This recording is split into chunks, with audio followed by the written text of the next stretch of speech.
Hello everyone, welcome back. We just got a brand new massive huge update for Black Myth Wukong, and they did not disappoint with this update. They brought in a lot of things. So let's go over everything that is new. First of all, we have a new gameplay. We have a mode called Challenge, and it is divided into two parts. You have a Return of Rivals, and then you have a Gauntlet of Legends. Return of Rivals is pretty simple, pretty straightforward. You now have the option to rematch with the bosses. And in this one, you have the option to choose your difficulty. You have Pilgrim, which is the easiest one, the lowest level. Then you also have Young Sage, which is your standard. And you also have the Great Sage. It is pretty cool, to go back if you want to kind of practice a specific boss and things like that. And at the end, if you defeat them, you kind of have this scorecard, if you will, that tells you, how quickly you defeated the boss and the damage that you've done, as well as how many times you use your spells and things like that. So it is pretty cool. This one, pretty simple, pretty straightforward, and it is just a new option, something for those who want to go back and play. Then we also have Gauntlet of Legends, and I think this is probably the biggest one. This option allows you to fight multiple opponents in succession. They are in preset groups, so you can fight 3 in a row and as well as 6 in a row. You cannot choose the difficulty like in Return of Rivals per se, but you have the option to kind of add different difficulties on it. So you have these components to make it more challenging. They call it courses. Think of it as difficulty a la carte. You can, for example, choose to make your opponents to have more damage resistance. If this game is kind of not hard enough for you, you can, I guess, add more on top of it. I'm sure somebody's gonna kind of add all of them and still beat the challenge. I'm sure somebody's gonna do that. Not me though, not me. And it gets pretty tough, this one, even without choosing anything on top of it. It does definitely feel a little more difficult than average, and it could be because they have new moves. So the enemies do have new moves. They stated that. I don't know if every single one is going to have new moves, but yeah, you might encounter new moves, things that you did not expect from before. And you do have good rewards. You have medicine, drinks, soaks, and also new equipment as well as weapons. And all the good stuff, the good rewards are locked behind those tougher challenges where you have to defeat 6 in a row. And yeah, that's not easy. That's not easy, I gotta tell you.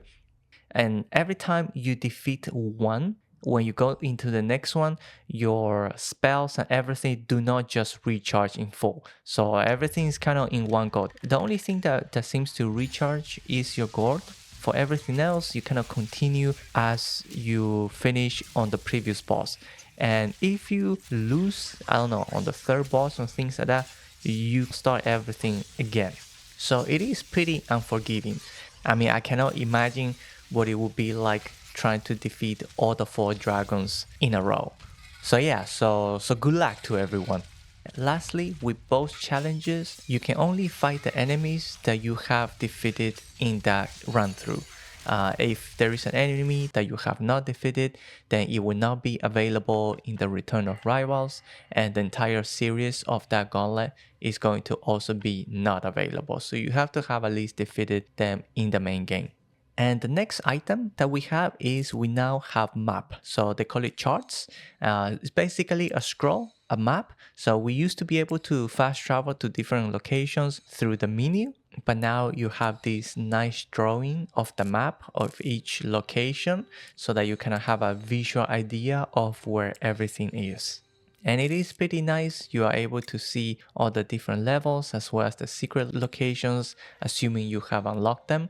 You do have to buy each of the charts for each of the large areas, and you can do it at any of the shrines in that location, except for the shrines in the secret areas. I noticed that the chart is not available for sale if you go to a shrine in a secret area. So only in the normal areas you're able to buy those charts. I think the price ranges from like a 600 wheels to 1,500 wheels. It looks pretty nice. Honestly, I still find using the menu to travel to be easier because of the pictures in the menu.